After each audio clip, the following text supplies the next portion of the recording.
Hey everybody, Kevin Duffy here of the Boston Herald at Gillette Stadium, joined by Patriots beat columnist Karen Gregan. Divisional round matchup finally here. Patriots drew what I think was the toughest opponent in the Chargers, and we'll get very into that matchup. We'll get in depth in a little bit, but we want to start with some coaching news. Josh McDaniels, Brian Flores, both up for head coaching jobs. A lot of those jobs have filled. The Green Bay Packers hired Matt LaFleur from the Titans, and that was McDaniels' only interview. So McDaniels came out on a conference call and said that the book is closed on coaching interviews. He's here moving forward. Karen, what are your thoughts? Did you anticipate that he would be staying? Well, I thought there was a possibility if the Packers offered him the job, and there were rumblings that he really wanted the Browns job. Interesting. I don't think the Browns wanted him. Doesn't sound like it, because they publicized every interview they did, yeah. And McDaniels was not on that list. And I really think he was hurt in that regard by basically walking out at the last moment on the Colts. Mr. Kraft paid him like a head coach to stay here, so we'll see what happens going forward.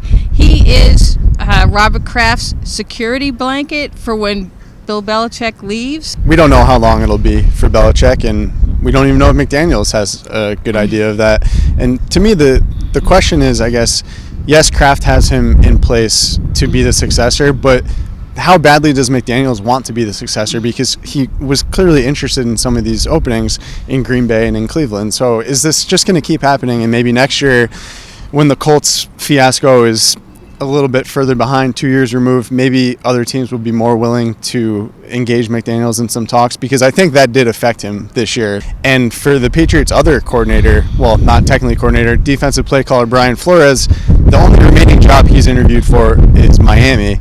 You've seen them churn out head coaches pretty quickly in recent years, so that would surprise me a little bit if Flores jumped at the opportunity, just because I'm not sure how secure it is. If Tannehill's your quarterback, you're not in a great spot. If Tannehill's not your quarterback, who is? Right, and it looks like they're not even sold on Tannehill, and they would have to draft another quarterback, right, or acquire another quarterback. Yeah, go out and acquire like Joe Flacco or something, but how far does that get you? I don't know. And from the Flores, I want to talk about Flores from the New England perspective as well. If he does indeed leave, where does that leave the Patriots in terms of a defensive coordinator? Because last year he was the obvious person to replace Matt Patricia. This year, internally, I don't know if there's a home run candidate. No, I mean, maybe it's Brendan Daly, but you know what? I don't know if it's him. Other potential outside candidates, Greg Schiano would be the one to me. Yeah, he's out of a job right now. All right, we'll touch a little bit on the matchup here before getting more in depth this week. The Patriots come in, I think they're pretty healthy. We've said that, you don't want to just look at the injury report and declare that, they're in full health, because obviously Brady's a little nicked up. Gronk hasn't been himself all year, but just from the standpoint of they've had very few season-ending injuries, this is pretty much the same team they had 3 months ago, and that's rare in the NFL.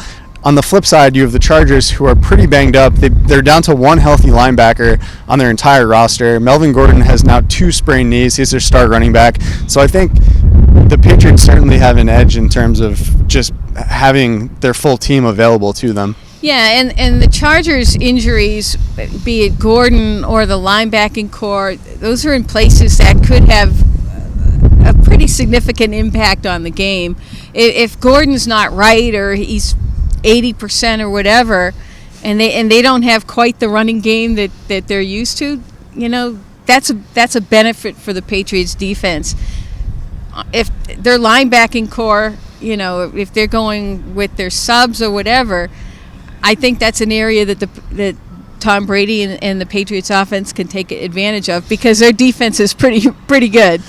Yeah, it is. The interesting thing about that, now the Chargers have been playing 7 defensive backs, or they did against the Ravens, and they played 6 defensive backs for much of the second half of the year as the injuries have kind of hit the linebacking unit. That does make them a little bit better at defending the short passes that the Patriots like to use, because they have the middle is basically flooded with defensive backs instead of linebackers, so that could be a factor in the game. Yeah, we've seen Tom Brady, go up against Gus Bradley style defenses, and the one area that they have been successful after time through these games is with those short passes to, James White. I think it's going to be a big factor in the game.